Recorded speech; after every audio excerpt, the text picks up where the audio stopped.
Hello friends, मैं अजीत कुमार मिश्रा हूं और आज आपको मैं इस वीडियो के माध्यम से सी प्रोग्रामिंग में डाटा टाइप के बारे में जानकारी दूंगा। डाटा टाइप का उपयोग वेरिएबल के प्रकार को निर्धारित करने के लिए होता है। जैसे आपका सरनेम आपकी जाति या धर्म बताता है, उसी प्रकार डाटा टाइप वेरिएबल का प्रकार बताता है। सी प्रोग्राम में अगर आप वेरिएबल का उपयोग करना चाहते हैं तो एक बात का ध्यान रखना होगा, जो वेरिएबल आप अपने प्रोग्राम में उपयोग करें उसका प्रकार सी कंपाइलर को जरूर बताएं। अब प्रश्न है कि कैसे सी कंपाइलर को बताएंगे कि वेरिएबल का डाटा टाइप क्या है। वेरिएबल के प्रकार को बताने के लिए दो शब्दों के बारे में अपने मन में सोचें। पहला, कहाँ, यानी कहाँ हमें वेरिएबल के प्रकार को बताना है, और कैसे हमें वेरिएबल के प्रकार को बताना है। अब यहाँ पर आप एक स्लाइड देख रहे हैं जहाँ पर ऊपर मेन लिखा हुआ है, फिर इसके बाद यूजिंग पैरेंथेसिस जो फंक्शन का साइन है, और इसके बाद ओपन ब्रेसेस जो मेन फंक्शन के बॉडी का स्टार्ट का चिन्ह है दिख रहा है। हमेशा आपको जब भी वेरिएबल और आपको प्रोग्राम में डाटा टाइप यूज करना है, यानी कि वेरिएबल को डिक्लेयर करने के लिए, तो यहाँ पर आप यहाँ पर यूज कर सकते हैं, या ये जो लाइन ब्लिंक हो रही है यहाँ पर यूज कर सकते हैं। यहाँ पर यूज करने पर एक प्रॉब्लम ये होगी, प्रोग्राम से संबंधित कोई समस्या नहीं होगी। समस्या होगी कि आपका प्रोग्राम रीडेबल एफिशिएंटली रीडेबल नहीं होगा, यानी कि अगर कोई दूसरा व्यक्ति उसे पढ़ना चाहे तो उसे दिक्कत हो सकती है। इसलिए सही रहेगा फॉर गुड प्रोग्रामिंग प्रैक्टिस कि आप हमेशा यहाँ पर वेरिएबल को डिक्लेयर करें यूजिंग डाटा टाइप। आप यहाँ पर यूज कर सकते हैं, ठीक इसके बाद यहाँ पर भी यूज कर सकते हैं। मतलब यहाँ से आप लगातार वेरिएबल्स को डिक्लेयर करना चालू कर सकते हैं, लेकिन ऐसा नहीं करेंगे कि यहाँ पर कोई फंक्शन लिखें फिर यहाँ पर डाटा टाइप डिक्लेयर करें। आपको यहीं से डाटा टाइप डिक्लेयर करना होगा। अगर आप 4 प्रकार के डाटा टाइप डिक्लेयर कर रहे हैं तो एक यहाँ पर डिक्लेयर करें, फिर एक उसके नीचे डिक्लेयर करें, फिर उसके नीचे डिक्लेयर करें, और जब तक डाटा टाइप डिक्लेरेशन कंप्लीट नहीं हो जाता है, जब तक आप कोई भी इंस्ट्रक्शन और कमांड यहाँ पर नहीं लिखें। इस स्लाइड में आप देख सकते हैं कि मेन फंक्शन के अंदर हमने ये देखिए int करके एक वेरिएबल डिफाइन किया है, फिर x इक्वल टू 10 दिया है। ये वेरिएबल इनिशियलाइजेशन प्रोसेस है और ये वेरिएबल डिक्लेरेशन प्रोसेस है, जहां पर हम वेरिएबल को डिक्लेयर कर रहे हैं कि हमने x नाम का वेरिएबल बनाया है जिसका डाटा टाइप क्या है, int यानी इंटीजर। ये डाटा टाइप यूज किया और डाटा टाइप के बाद हमने वेरिएबल यूज किया, तो यहाँ पर ये वेरिएबल का अस्तित्व आ जाएगा और कंपाइलर को पता चल जाएगा कि वेरिएबल का प्रकार क्या है, यानी वो इंटीजर टाइप का है, यानी वो नॉन डेसिमल वैल्यूज को लेगा। अब इस स्लाइड में हम देख रहे हैं एक पूरा प्रोग्राम बना हुआ है, परंतु यहाँ पर मेन फंक्शन के तुरंत बाद इमीडिएट यहाँ पर एक फंक्शन यूज हो रहा है CLRSCI। इस फंक्शन का उपयोग होता है पुराने डाटा को डिलीट करके स्क्रीन को क्लियर करना, परंतु और उसके बाद फिर हमने एक वेरिएबल डिक्लेयर किया है जो कि यह गलत है, जबकि इस प्रोग्राम में ऊपर दिया हुआ वेरिएबल डिक्लेरेशन गलत है, क्योंकि जब भी आप वेरिएबल घोषित करें तो वह मेन फंक्शन के नीचे होना चाहिए, जबकि ऊपर दिए प्रोग्राम में मेन फंक्शन और वेरिएबल के बीच में CLR/SCR का उपयोग हुआ है, जो कि गलत है। पिछले स्लाइड से हमें यह जानकारी मिल गई है कि हमें डाटा टाइप का प्रयोग कहाँ करना चाहिए, तथा डाटा टाइप का प्रयोग वेरिएबल को परिभाषित करने के लिए किया जाता है।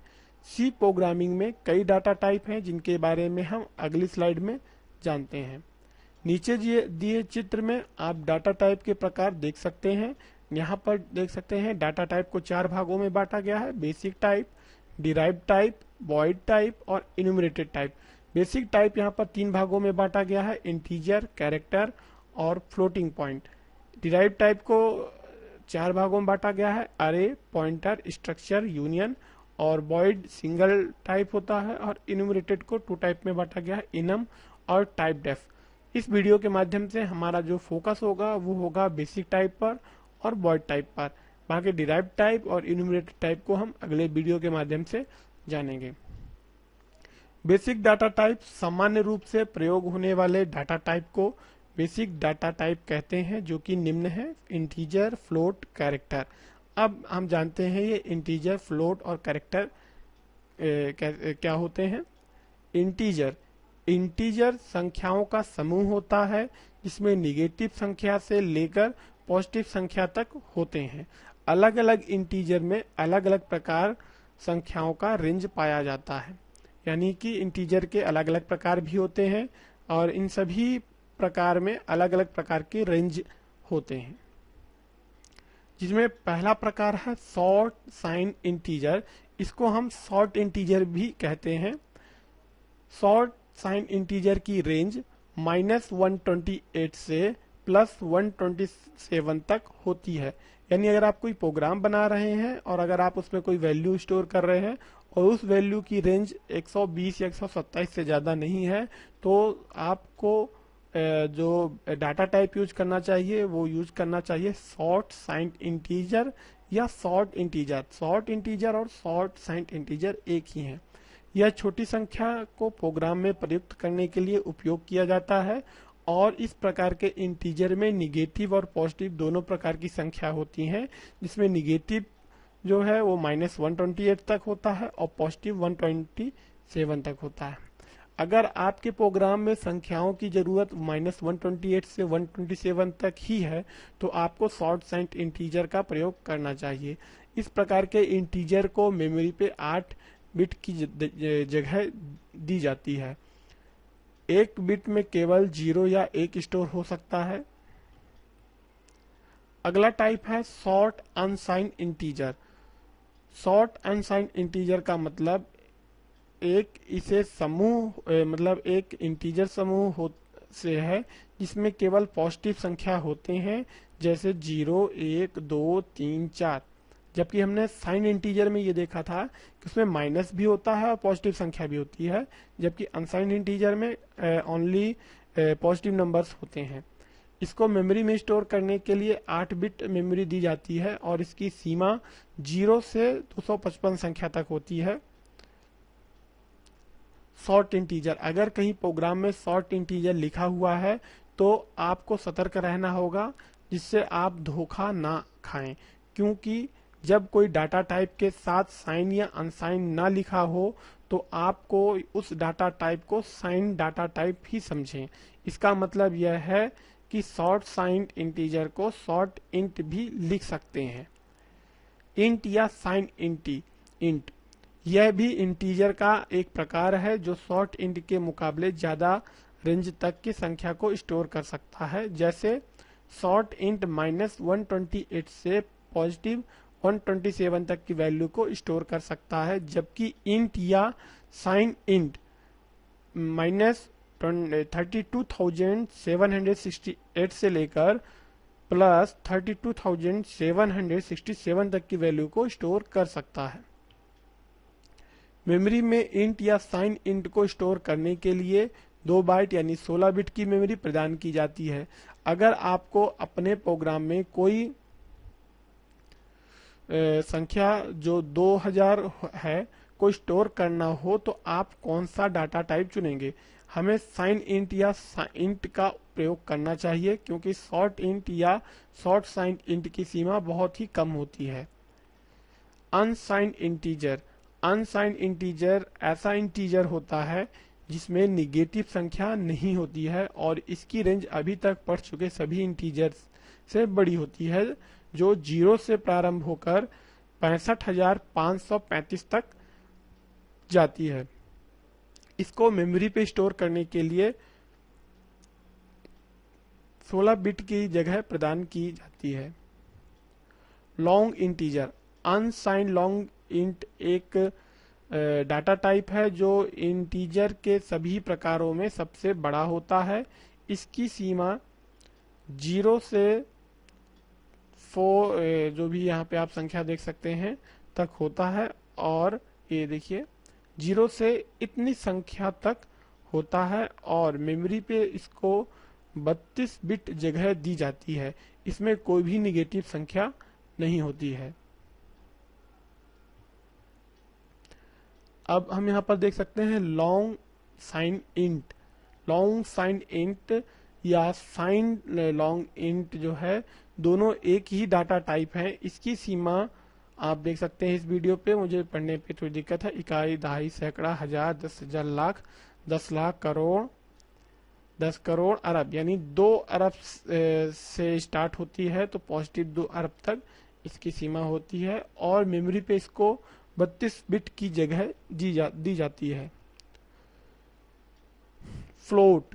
फ्लोट एक डाटा टाइप है जो कि इंटीजर से अलग होता है। यह डाटा टाइप भी संख्या को स्टोर करने के लिए होता है, पर इस प्रकार का डाटा टाइप में जो संख्या हम स्टोर करते हैं वह दशमलव में होती है, जैसे 12.234, 454.4355 या 565.434 आदि।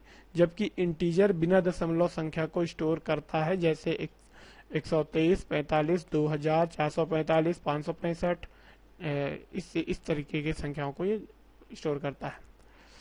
इसको मेमोरी में स्टोर करने के लिए 32 बिट प्रदान की जाती हैं। 32 बिट जगह ये घेरता है मेमोरी पे। इसकी सीमा 3.4e -38 से 3.4e + 38 होती है। 3.4e -38 का मतलब होता है कि 3.4 को विभाजित करेंगे उस संख्या से जिसमें 1 के बाद 38 शून्य हों। इसको मेमोरी पे स्टोर करने के लिए 64 बिट की मतलब आवश्यकता होती है। इसको 64 बिट की जगह प्रदान की जाती है। ये हम डबल के बारे में बात कर रहे हैं। डबल को स्टोर करने के लिए 64 बिट की जगह होनी चाहिए।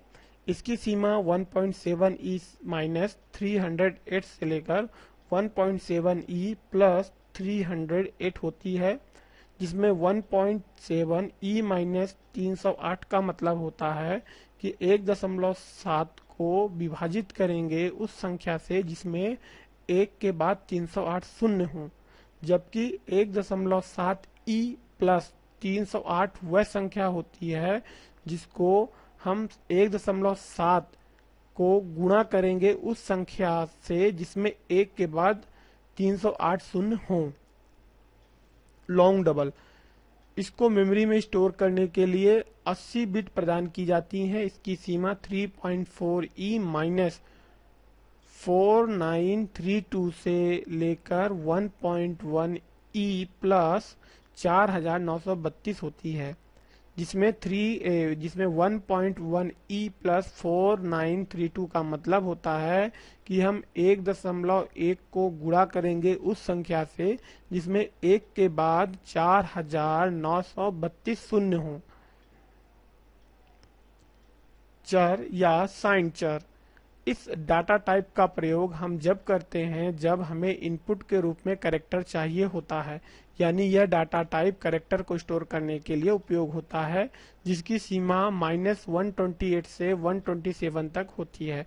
मेमोरी में इसे 8 बिट की जगह प्रदान की गई है और यह शॉर्ट इंटीजर से भिन्न है, क्योंकि शॉर्ट इंटीजर नंबर वैल्यूज को स्टोर करने के लिए होता है, जबकि कैरेक्टर या साइन कैरेक्टर वैल्यू को स्टोर करने के लिए होता है। अनसाइंड चर यानी अनसाइंड कैरेक्टर। इस डाटा टाइप का प्रयोग हम जब करते हैं जब हमें इनपुट के रूप में कैरेक्टर चाहिए होता है, यानी डाटा टाइप कैरेक्टर को स्टोर करने के लिए इसका उपयोग होता है, जिसकी सीमा 0 से लेके 255 तक होती है। मेमोरी में इसे 8 बिट की जगह प्रदान की गई है। Void type. इस डाटा टाइप का प्रयोग वेरिएबल के बजाय फंक्शन को वर्णित या डिफाइन करने के लिए किया जाता है, जिसका अर्थ होता है कि फंक्शन किसी भी प्रकार की वैल्यू को रिटर्न नहीं करेगा। जो हम फंक्शन बनाते हैं उन फंक्शन का रिटर्निंग टाइप भी होता है। कुछ फंक्शन इंटीजर वैल्यू देते हैं, कुछ फंक्शन फ्लोट वैल्यू दे सकते हैं। तो यहाँ पर जिस फंक्शन के सामने हम वॉइड उपयोग करेंगे, इसका मतलब वह फंक्शन किसी प्रकार की वैल्यू को रिटर्न नहीं कर रहा है। वॉइड का मतलब होता है कोई वैल्यू नहीं है। डिराइव्ड डाटा टाइप और इन्यूमरेटेड डाटा टाइप के बारे में हम अगले वीडियो में जानेंगे, जिसका नाम डाटा टाइप 2 होगा। इस वीडियो को देखने के लिए आप सभी मित्रों को और विद्यार्थियों को धन्यवाद। अगर यह वीडियो आपको पसंद आता है तो कृपया इसे लाइक करें और शेयर करें। धन्यवाद।